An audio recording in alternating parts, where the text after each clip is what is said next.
मैं हूं विवेक और आप देख रहे हैं एक्सप्लेन ऑल। पिछले एपिसोड में हमने देखा बाकी कहता है कि आयरन माइकल मेरे लिए वार्म अप से ज्यादा कुछ भी नहीं है। ये सब सुनकर रूमीना चौंक जाता है और सोचता है कि बाकी के लिए आयरन माइकल जैसा इतना एलीट बॉक्सर सिर्फ एक वार्म अप से ज्यादा कुछ नहीं है। उसके बाद वो उसके पीछे पीछे दौड़कर उसके घर की ओर निकल जाता है। तो एपिसोड 2 की बात करें तो हम देखते हैं कि बाकी और रूमीना जो है ग्राफिटी से भरे रोड पर चल रहे होते हैं, जहाँ पर चारों तरफ कुछ न कुछ लिखा हुआ होता है। रूमीना इन सभी लिखे हुए बैड वर्ड्स को देखता है और बाकी से पूछता है कि आखिर ये सब क्या है। रूमीना का जवाब देते हुए बाकी कहता है ये कुछ लोग हैं जो मुझसे फिजिकली लड़ नहीं सकते हैं, इसीलिए अपने वर्ड्स की मदद से ये मुझसे लड़ते हैं। इसके बाद हमें बाकी का घर दिखाया जाता है, जहाँ पर रूमीना और बाकी अंदर जा चुके होते हैं। अंदर रूम में बाकी थोड़ी स्ट्रेचिंग कर रहा होता है। ये देखकर रूमीना सोचता है कि ये कितना ज्यादा फ्लेक्सिबल है। फिर रूमीना बाकी से कहता है कि तुम्हें नहीं लगता कि आयरन माइकल जो है वो थोड़ा ज्यादा ही है वार्म अप से। उसके सवाल का जवाब देते हुए वो कहता है कि मैं आगे चलकर जिसे लड़ने जाने वाला हूँ वो मेरे डैड है और वो इन सब से बहुत ज्यादा ताकतवर है। कोई मिसाइल, गोली या किसी भी तरह का वेपन उन्हें आसानी से नहीं काट सकता है या मार सकता है, यहाँ तक कि कैंसर तक कुछ नहीं कर सकता उनका। इसके बाद बाकी कहता है कि इसीलिए मैं बहुत ज़्यादा इंटेंस ट्रेनिंग करता हूँ, अगर तुम देखना चाहते हो तो आ जाओ यहाँ नीचे। उसके बाद हम देखते हैं कि एक अजीब सा तहखाने का रास्ता होता है वहाँ से। और बाकी के बाद जब रूमीना भी अंदर जाता है तब हमें पता चलता है कि वहाँ पर एक पूरा का पूरा रूम है। उस रूम में कुछ भी नहीं होता है, बस एक टेबल रखी होती है और उसके ऊपर ग्लास में कुछ बंद चीज रखी होती है। उसके बाद बाकी रूमीना से कहता है कि मेरे डैड ने डायनासोर जितने साइज के एलिफेंट से लड़ाई की थी, लेकिन मैं उससे भी ज्यादा ताकतवर चीज से लड़ाई करूंगा आज। उसके तुरंत बाद हम देखते हैं कि बाकी को कोई मारता है और वो दीवार से थोड़ा सा टकरा जाता है। उसके बाद बाकी उस ग्लास के ट्रैप की तरफ देखता है और तब हमें देखने को मिलता है एक प्रेइंग मैंटिस। तभी रोमिना उसे देखकर कहता है कि ये तो बस एक छोटा सा मैंटिस है, तुमने तो कहा था कि तुम किसी ताकतवर चीज से आज लड़ोगे। और तभी उसका जवाब देते हुए बाकी कहता है वो ताकतवर चीज तुम्हारे सामने है, टेबल पर ही रखी है। तभी वो रोमिना को समझाते हुए कहता है कि जैसे कि एक टाइगर अपने से ज्यादा 2 गुना वजन खींच सकता है, आराम से उसे उठाकर ले जा सकता है और आराम से खा भी सकता है, लेकिन इंसेक्ट की दुनिया में ये बिल्कुल अलग है। अपने से 8 गुना ज्यादा बड़े इंसेक्ट्स को भी वो आसानी से खींच कर ले जा सकते हैं, जैसे कि तुम एक सुमो को खींच रहे होगे। उसके बाद रूमीना कहता है कि नहीं नहीं, मैं तो बहुत छोटा हूँ, मैं ऐसा बिल्कुल भी नहीं कर सकता, मुझ में इतनी ताकत नहीं है। तभी बाकी उसे एक और इंसेक्ट के बारे में बताता है जो कि डॉग्स और बहुत सारे जानवरों के बालों में रहता है। वो बहुत छोटा होता है। बाकी कहता है कि अगर हम उसे बड़ा कर दें एक ह्यूमन के साइज का, तो वो आसानी से बड़े बड़े बिल्डिंग्स भी छलांग मार सकता है।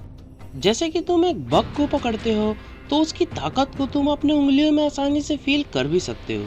उसके बाद बाकी कहता है जब वो इतने छोटे होकर इतने ताकतवर हो सकते हैं, तब क्या हो कि हम उसे एक ह्यूमन के साइज का कर दें। जरा सोच के देखो, उन कांटेदार लेग्स से मार खाना, उन मजबूत हाथों से कुचले जाना और इतने मजबूत जबड़ों से चबाया जाना, तुम खुद ही सोचो कैसा लगेगा।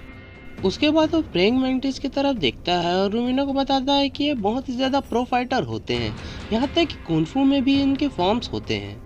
कुंफू मास्टर्स और मार्शल आर्टिस्ट भी इनके फॉर्म में लड़ते हैं, जिसमें स्ट्राइकिंग से लेकर ग्रैपलिंग तक और काटना तक सब ही होता है। कुल मिलाकर अगर हम कहें, अगर एक मेंटिस को हम बड़ा कर दें बिल्कुल एक ह्यूमन के साइज का 200 किलो का लगभग, तो वो एक बड़े से हाथी को भी आसानी से हरा सकता है। उसके बाद बाकी कहता है कि जैसे कि मैंने आयरन माइकल को समन किया था और कहीं भी कर सकता हूँ, उसी तरह एक मेंटिस को भी इतना बड़ा बना सकता हूँ कि उससे आसानी से लड़ सकूं। उसे इतना वजनदार बना सकता हूँ कि वो मेरे बराबरी में खड़ा हो सके, हो सकता है वो मुझसे ज्यादा ताकतवर भी हो। जैसे मैंने आयरन माइकल की फॉर्म से लड़ाई की थी, लेकिन फिर भी बस वो एक ह्यूमन ही था, लेकिन ये एक बहुत बड़ा मेंटिस होगा। इतना कहने के बाद ही बाकी के चेहरे के हाव भाव बदलने लगते हैं। रूमिना भी देखकर चौंक जाता है कि बाकी ये अजीब सा बर्ताव आखिरकार कैसे करने लगा है। और तभी रूमिना देखता है कि बाकी डर के मारे ऊपर देख रहा होता है, उसके पसीने छूट रहे होते हैं, वो सच में बहुत ज्यादा भयानक फीलिंग होती है। तब हम देखते हैं प्रेइंग मैंटिस के परछाई को। इसके बाद बाकी बिना ही टाइम गंवाए एक किक जड़ देता है उसे, लेकिन तभी रूमिना देखता है कि बाकी को किसी ने पकड़ लिया है, उसके हाथ पैर सभी को किसी ने जकड़ सा रखा है। वो समझ नहीं पा रहा होता है कि बाकी ने आखिर अपने माइंड में ऐसा क्या क्रिएट कर दिया है जो कि उसे इतना ज्यादा अच्छा टक्कर देने लगा है। और तभी हम देखते हैं कि फॉग में से अपीयर होता है एक बड़ा सा मेंटिस। उसने बाकी को बहुत कस के पकड़े रखा होता है और रूमिना भी ये देखकर काफी ज्यादा चौंक जाता है। रूमिना कहता है कि मैं उस मेंटिस को साफ साफ देख तो नहीं पा रहा हूँ, लेकिन इतने में ही बाकी को वो जोर से जमीन में पटक देता है और बाकी बहुत जोर से गिर जाता है। रूमिना ये सब देखकर बहुत चौंक जाता है, लेकिन तभी बाकी एक अलग तरीके की टेक्निक का इस्तेमाल करने लगता है। वो अपने हाथों में भागने लगता है और पैरों से लड़ने लगता है। इसके बाद बाकी और भी बहुत ज्यादा जल्दी जल्दी मूवमेंट्स करने लगता है। अपने हाथ पैर को इतने तेजी से चलाता है कि जैसे वो बहुत बड़े अपोनेंट से लड़ रहा हो।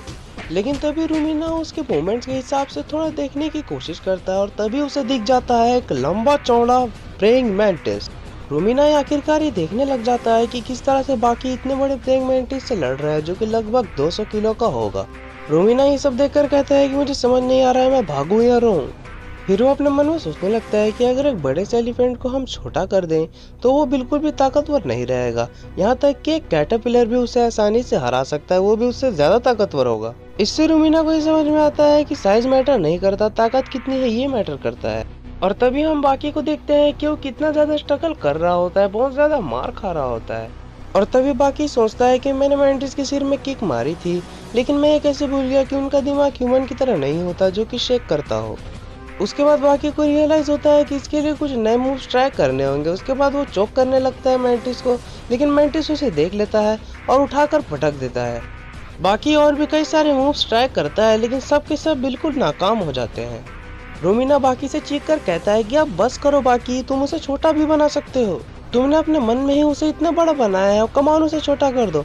लेकिन इतना कहने में मैंटिस उसे फेंक देता है और वो जाकर टेबल से टकरा जाता है। उसके बाद बाकी फिर से खड़ा हो जाता है और तब हम देखते हैं कि वो और मैंटिस आमने सामने फिर से एक बार खड़े होते हैं और बाकी का सिर फट चुका होता है। और तभी बाकी को समझ में आता है कि आखिर मैं इतनी बड़ी गलती कैसे कर सकता हूँ। मैंटिस का खुद का लड़ने का एक स्टाइल है और मैं कब से अलग अलग तरह के स्टाइल्स उस पर ट्राई कर रहा हूँ। मैं कभी पीछे हटा भी नहीं हूँ और मैं पीछे हट भी नहीं सकता। क्या हो जब मैं उनसे लड़ूंगा और मुझे पीछे हटना पड़े? बिल्कुल भी नहीं। मैं उनकी ताकत को बिल्कुल भी कम नहीं कर सकता अपने डैड की, लेकिन मैं इस मैंटिस की भी ताकत को कम नहीं करूंगा, क्योंकि मैं इसे ऐसे ही हराना चाहता हूँ। उसके बाद इतना कहकर बाकी उसे एक किक मार देता है। वो किक मैंटिस के गले पर लगी होती है और बाकी को वहाँ पर कुछ सॉफ्ट सा फील होता है। और उसके बाद सिचुएशन को पूरी तरह से समझकर बाकी मैंटिस की टेक्निक उसके खिलाफ इस्तेमाल करता है और उसकी टेक्निक को पूरी तरह से कॉपी करने की कोशिश करता है। लेकिन तभी हमें बताया जाता है कि एक बार की बात है कि जापान में बहुत पहले एक मॉन्क हुआ करता था जो कि जंगल से गुजर रहा था।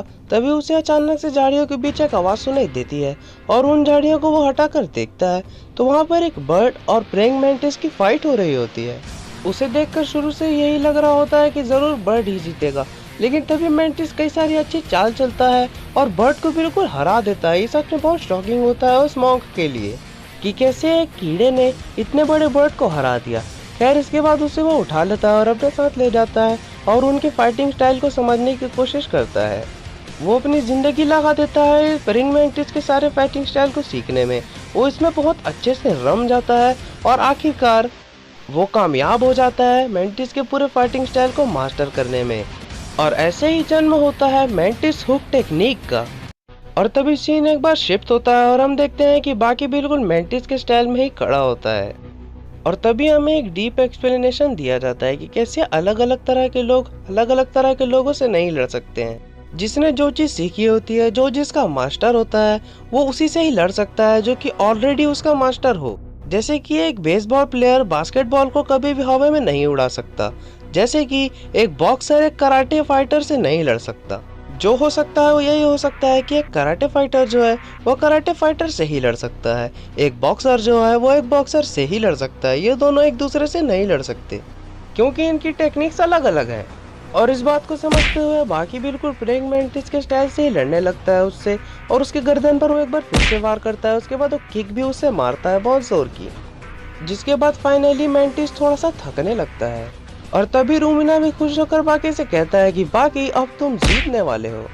बाकी धीरे धीरे उसके फाइटिंग स्टाइल को समझने लगता है और एक बहुत जोर का किक जड़ देता है उसे। रूमिना को उन दोनों को लड़ते देखकर लगने लगता है कि कैसे एक बड़ा सा बर्ड एक मैंटिस से लड़ने के लिए आया है जो कि मैंटिस का दुश्मन होता है। खैर इन सब के बाद बाकी उसे हरा देता है और उस नकली वाले मैंटिस को पकड़ता है, उसे छोड़ देता है। वो बिल्कुल उसी क्रैक में जाकर घुस जाता है। उसके बाद हमें पता चलता है कि ये सब तो बस एक इल्यूजन था। उसके बाद बाकी असली वाले मैंटिस से थोड़े बहुत खेल खेलता है, अपने उंगलियों को अच्छे से स्विंग करता है और उसकी टेक्निक समझने की कोशिश करता है। उसके बाद वो मेंटिस को उठाकर दोबारा से उस बॉक्स में रख देता है और यहीं पर एपिसोड 2 खत्म हो जाता है। तो ये थी एपिसोड 2 की एक्सप्लेनेशन। तो यार आगे और भी बहुत सारे एपिसोड्स आने वाले हैं, तो इसीलिए चैनल को सब्सक्राइब करके रख लीजिए। तो अब हम वीडियो को यहीं पर रैप अप करेंगे। आज के लिए बस इतना ही। वीडियो को लाइक करें, चैनल को सब्सक्राइब करें। हम आगे भी और अच्छी वीडियोस लाते रहेंगे। Love you all, I am out.